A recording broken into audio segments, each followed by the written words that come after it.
Hello students, this is Subodh sir and I welcome you on my YouTube channel.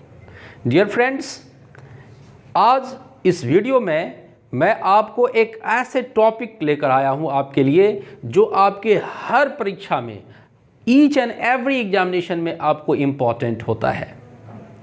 आपने बचपन से लेके अब तक सेंटेंस को पढ़ा होगा और सेंटेंस के भेद को भी आपने जाना होगा कि काइंड्स ऑफ सेंटेंस क्या क्या होते हैं।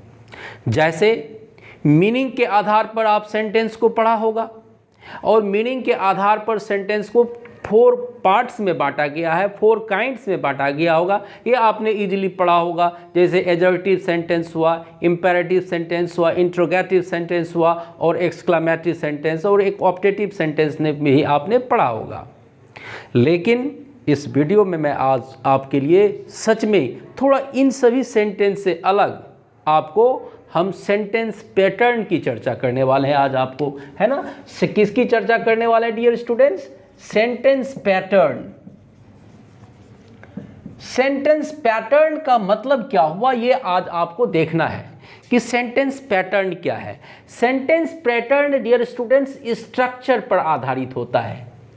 किसी भी वाक्य के स्ट्रक्चर पर आधारित जब कोई चीज होता है तो उसको हम सेंटेंस पैटर्न कहते हैं डियर स्टूडेंट्स। और इस सेंटेंस पैटर्न के आधार पर on the basis of this sentence pattern और स्ट्रक्चर सेंटेंस को 3 पार्ट्स में आपको इजीली रूप से बांटा गया है। और वह पहला होता है सिंपल सेंटेंस, दूसरा होता है आपका कंपाउंड सेंटेंस और तीसरा होता है डियर स्टूडेंट्स कॉम्प्लेक्स सेंटेंस। निश्चित रूप से ये आपने सुना होगा कि सेंटेंस कंपाउंड क्या हुआ, सेंटेंस सिंपल क्या हुआ और सेंटेंस कॉम्प्लेक्स क्या हुआ। अगर हम सिंपल सेंटेंस को छोड़ दें तो ये जो दोनों सेंटेंस है आपका कंपाउंड सेंटेंस और कॉम्प्लेक्स सेंटेंस, ये निश्चित रूप से आपके लिए एक उलझी हुई पहेली है। और उसी उलझी हुई पहेली को आज मैं आपको एकदम part by part her mystery को मैं आपके सामने रिवील कर दूंगा। बट मेरा एक आपसे रिक्वेस्ट है कि अगर आप मेरे पहले व्यूअर हैं और अगर आप मेरे चैनल को सब्सक्राइब नहीं किया है तो do subscribe it and don't forget to make comment and like upon my video, because I, Subodh sir, bring video for you people for your knowledge, to enhance your knowledge, to improve the standard of your knowledge. Okay? तो आज हम आपको सबसे पहले आपको dear student simple sentence की चर्चा करेंगे, है ना। अगर हम एक वाक्य लिखें आपके यहाँ पे कि कशिश इज अ डॉक्टर, तो इस सेंटेंस को आप थोड़ा सा अच्छे से देखिए। बहुत आसान लग रहा होगा, इसमें आपको कोई नया चीज नहीं लग रहा होगा कि कशिश इज अ डॉक्टर, है ना। जैसे हम कहते हैं रथिन रीड्स इंग्लिश। इस 2 सेंटेंस को ही आज आपके लिए मैं थोड़ा सा डिस्कस करूंगा, है ना। और इसके आधार पर मैं आपको सिंपल सेंटेंस का डेफिनेशन भी बताऊंगा कि सिंपल सेंटेंस क्या होना चाहिए। तो देखिए सबसे बड़ी बात क्या है जो आपको आज इस वीडियो में ध्यान देना है कि कशिश यहाँ पर क्या है, एक सब्जेक्ट है। रथिन यहाँ क्या है, एक सब्जेक्ट है और इज आपका वर्ब है और रीड्स यहाँ पर आपका वर्ब है। क्लियर। अब आप ये देखेंगे कि कशिश के साथ हम इज लगाया है और रथिन के साथ हम यहाँ पर रीड्स लगाया है। दैट मीन्स यह एक ऐसा वर्ब हुआ जो अपने सब्जेक्ट के अनुसार से, यानी सब्जेक्ट के अनुसार से लिमिटेड है। लिमिटेड कहे तो आप ये कहिए कि ऐसा वर्ब जो अपने सब्जेक्ट के अनुसार से अनुशासित हो, ऐसा वर्ब जो अपने सब्जेक्ट के अनुसार चलता हो, ऐसा वर्ब जो अपने सब्जेक्ट का कहना मानता हो, इसी को हम लिमिटेड कहते हैं। Limited, a verb which is limited according to the number and person of its subject. तो डियर स्टूडेंट्स, ऐसे वर्ब को हम कौन सा वर्ब कहते हैं डियर स्टूडेंट्स? तो फाइनाइट वर्ब कहते हैं, फाइनाइट वर्ब कहते हैं। क्लियर हुआ?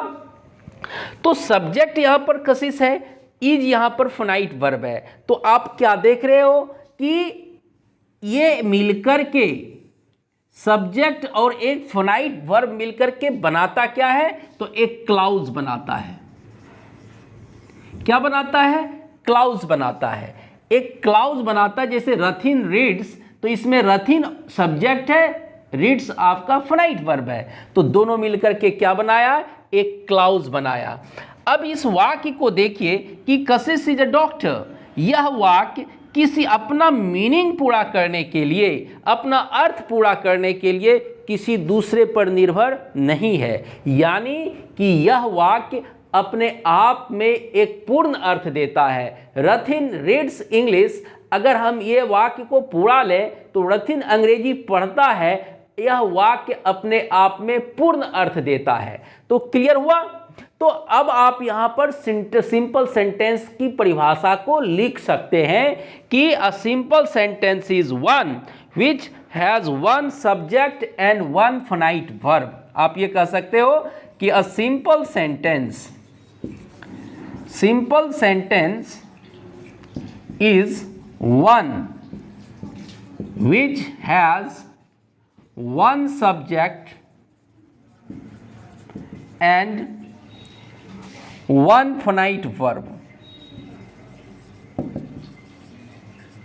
ये आपकी पहली परिभाषा हुआ कि ऐसा वाक्य जिसमें कम से कम एक सब्जेक्ट और एक फाइनाइट वर्ब, मैंने आपको समझाया, ऐसा वर्ब जो अपने सब्जेक्ट के अनुसार अनुशासित हो उसे हम फाइनाइट वर्ब कहते हैं। तो यानी कि इस सेंटेंस में एक सब्जेक्ट तो है, एक फाइनाइट वर्ब तो है, इसलिए यह कौन सा सेंटेंस कहलाया कि कशिश इज अ डॉक्टर। तो यह एक सिंपल सेंटेंस कहलाया। इसकी और भी परिभाषा को आप देख सकते हैं, अगर आप चाहें तो आप लिख सकते हैं कि a simple sentence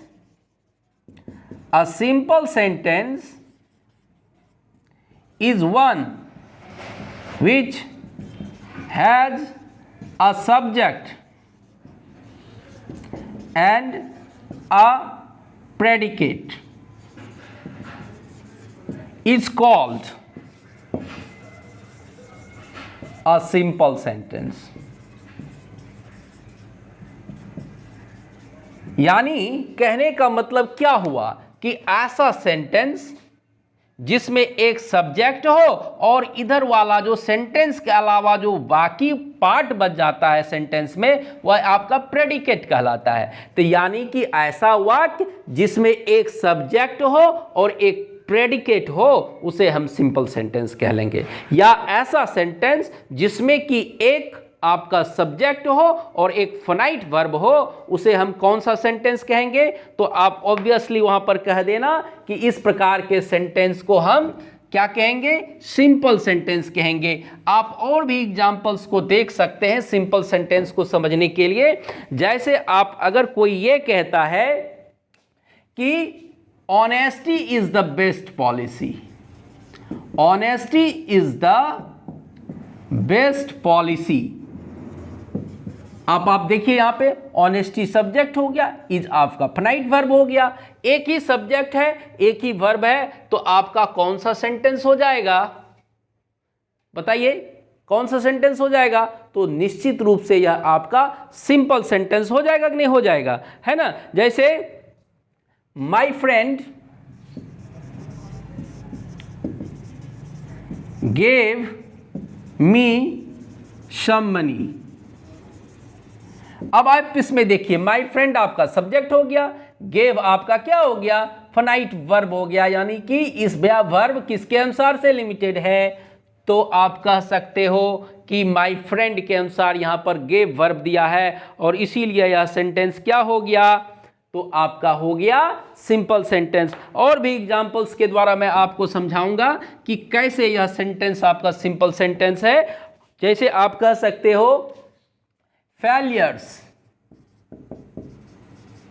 are the pillars of success।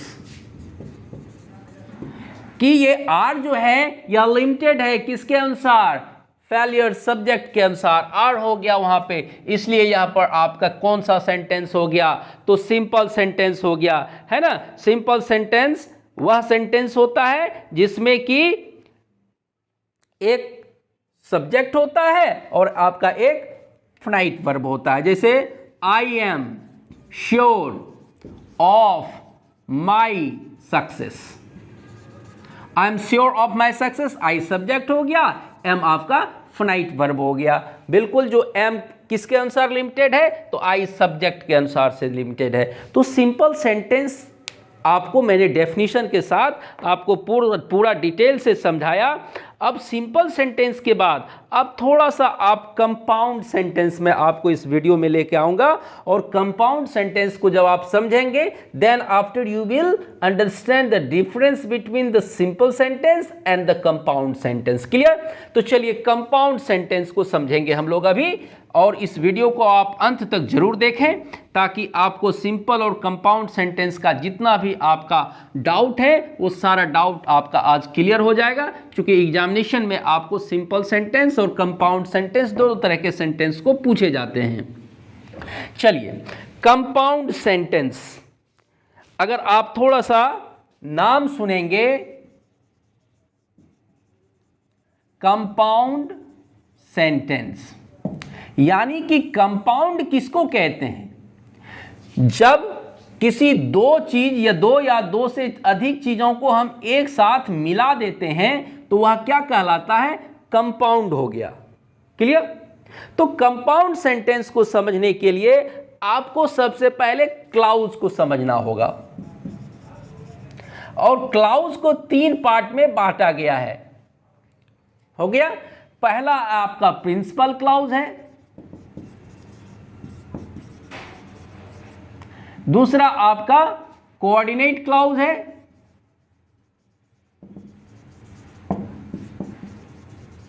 और तीसरा आपको सबऑर्डिनेट क्लाउज है।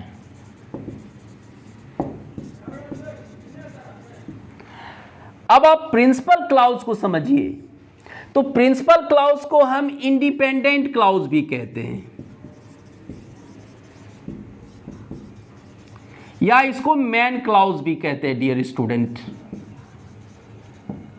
तो आप प्रिंसिपल क्लाउज कह लो, इंडिपेंडेंट क्लाउज कह लो, मेन क्लाउज कह लो, नाम अलग अलग हैं बट इस सारे सेंटेंस का काम एक ही है। सारे क्लाउज का काम एक ही है। और ये प्रिंसिपल या इंडिपेंडेंट या मेन क्लाउज इसलिए कहलाते हैं कि यह अब क्लाउज अपना मीनिंग पूरा करने के लिए किसी दूसरे क्लाउज पर निर्भर नहीं रहता है। ये आप ध्यान दे देंगे कि ऐसा क्लाउज जो अपना मीनिंग पूरा करने के लिए किसी दूसरे क्लाउज पर निर्भर नहीं रहता है, तो ऐसे सेंटेंस को हम डियर स्टूडेंट्स क्या कहते हैं, तो ऐसे क्लाउज को हम क्या कहते हैं, तो प्रिंसिपल क्लाउज कहते हैं। क्लियर? तो प्रिंसिपल क्लाउज का ही ये बना होता है। ये कंपाउंड सेंटेंस क्या होता है, तो प्रिंसिपल क्लाउज क्या बना होता है ये जान लीजिए। इसमें 2 या 2 से अधिक प्रिंसिपल क्लाउज होते हैं। इसलिए आप कंपाउंड सेंटेंस की परिभाषा देख लीजिए। A sentence which is made up of 2 or more than 2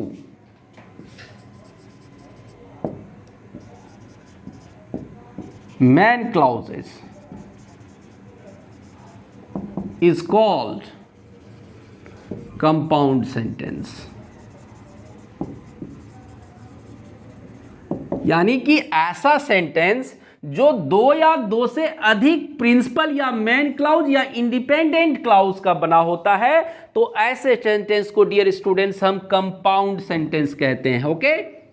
इसको संयुक्त वाक्य, हिंदी में अगर कहें तो इसको संयुक्त वाक्य कहते हैं।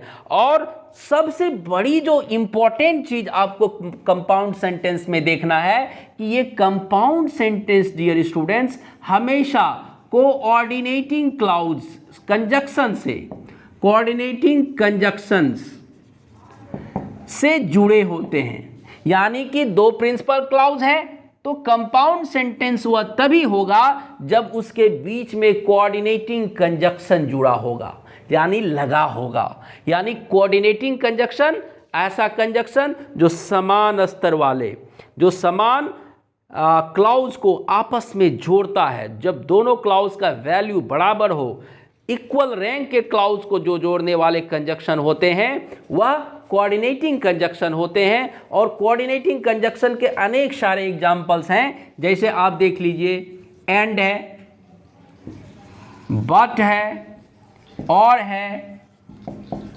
ईदर डॉट डॉट और है, नीदर डॉट डॉट नॉर है,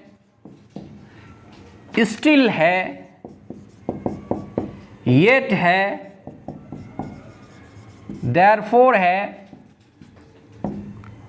शो है, बोथ डॉट डॉट एंड है। तो ये सभी जो आपका कंजक्शन है डियर स्टूडेंट्स, ये आपका कौन सा कहलाता है कंजक्शन? तो ये सभी कहलाता है कोऑर्डिनेटिंग कंजक्शन। व्हाइल भी है, व्हाइल के बाद आप कह सकते हो देयरफॉर, तो लिख ही दिया मैंने, येट लिख दिया मैंने। तो ये सभी कंजक्शन से जो जुड़े हुए रहेंगे क्लाउज आपस में, तो वही क्लाउज मिलकर के आपका कौन सेंटेंस बनाता है? तो वह बनाता है आपका कंपाउंड सेंटेंस। और कंपाउंड सेंटेंस की परिभाषा सबसे सुटेबल है, वह विलियम कॉपर की एक पोएम है, गॉड मेड द कंट्री। उसको आप देखिए, God made the country and man made the town. आप देखिए, यह जो सेंटेंस मैंने आपको लिखा, यह कंपाउंड सेंटेंस का एग्जाम्पल है। बोलिए कैसे? तो देखिए, एक क्लाउज, ये आपका प्रिंसिपल क्लाउज हो गया, क्या? गॉड सब्जेक्ट हो गया, मेड आपका वर्ब हो गया। बताइए एक क्लाउज हुआ कि नहीं हुआ? मैन सब्जेक्ट हो गया, मेड आपका वर्ब हो गया, इधर भी आपका एक क्लाउज हो गया। यानी कि यह एक ऑलरेडी एक प्रिंसिपल क्लाउज है, यह भी एक प्रिंसिपल क्लाउज है। अगर हम आप इधर से कंट्री तक की चर्चा करें तो यह एक सिंपल सेंटेंस है, यह भी एक सिंपल सेंटेंस है। और जब दो सिंपल सेंटेंस कोऑर्डिनेटिंग कंजक्शन से आपस में जुड़ जाते हैं, जब दो सिंपल सेंटेंस आपस में कोऑर्डिनेटिंग कंजक्शन से जुड़ जाते हैं, जैसे एंड देखिए, आपका कोऑर्डिनेटिंग कंजक्शन है God made the country and man made the town. तो एंड जो यहां पर जो कंजक्शन हुआ, ये लिंकर्स हुआ, जोड़ने वाला शब्द हुआ, यही आपको दो प्रिंसिपल क्लाउज को आपस में जोड़ देता है, दो सिंपल सेंटेंस को आपस में जोड़ देता है। और ऐसे जोड़ने के बाद वह कौन सा वाक्य बन जाता है डियर स्टूडेंट्स? तो कंपाउंड सेंटेंस बन जाता है। ओके, जैसे आप कह सकते हो कि Krishna was playing the flute and Radha was dancing। देखिए, दो सिंपल सेंटेंस है, दो प्रिंसिपल क्लाउज है, आपस में एंड से जुड़ गया। बताइए कौन सा सेंटेंस हुआ? थोड़ा आपको बताइए, डाउट क्लियर होना चाहिए आपका। दोनों सिंपल सेंटेंस आपस में, दो प्रिंसिपल क्लाउज आपस में एंड से जुड़ गया, इसीलिए वह कौन सा सेंटेंस हो गया? तो सिंपल कंपाउंड सेंटेंस हो गया। और आप देख लीजिए, ऐसा सेंटेंस जो दो या दो से अधिक प्रिंसिपल क्लाउज का, मेन क्लाउज का या इंडिपेंडेंट क्लाउज का बना हो और वह किससे जुड़ा हो? आपस में कोऑर्डिनेटिंग कंजक्शन से जुड़ा हो, तो ऐसे सेंटेंस को हम क्या कह लेंगे? तो कंपाउंड सेंटेंस कह लेंगे, है ना। एग्जाम्पल देखिए, सी वर्कड हार्ड, therefore सी पास्ड। ये therefore आपका कौन सा चीज है? तो देखिए therefore आपका कोऑर्डिनेटिंग कंजक्शन है। सी वर्कड हार्ड, एक क्लाउज, सी पास्ड दूसरा क्लाउज किस कंजक्शन से जुड़ गया? आप ध्यान से देखिए कौन से कंजक्शन से जुड़ा डियर स्टूडेंट्स? तो यह जुट गया आपका कोऑर्डिनेटिंग कंजक्शन से। इसलिए हो गया ना यह कौन सा सेंटेंस? तो कंपाउंड सेंटेंस। और भी आपको एग्जाम्पल के माध्यम से मैं आपको समझाता हूं। जैसे देखिए he worked hard yet he failed. तो येट आपका कौन सा कंजक्शन हो गया? ही वर्कड हार्ड, कठिन मेहनत किया, फिर भी क्या हो गया? फेल्ड किया। तो इसका मतलब दो आपका क्लाउज है और दोनों क्लाउज किससे जुड़ा हुआ है? तो कोऑर्डिनेटिंग कंजक्शन से जुड़ा हुआ है। इसीलिए यह कौन सा सेंटेंस हो गया? कंपाउंड सेंटेंस हो गया, है ना। तो और आप एग्जांपल देखिए, आई वॉज एनवाइड। देखिए I was envied, still I kept quiet. Still यहां पर आपका कोऑर्डिनेटिंग कंजक्शन हो गया। आई वॉज एनवाइड एक क्लाउज हो गया, आई केप्ट क्वाइट दूसरा क्लाउज हो गया ना। यह कंपाउंड सेंटेंस अपने आप में, है ना। He was a criminal,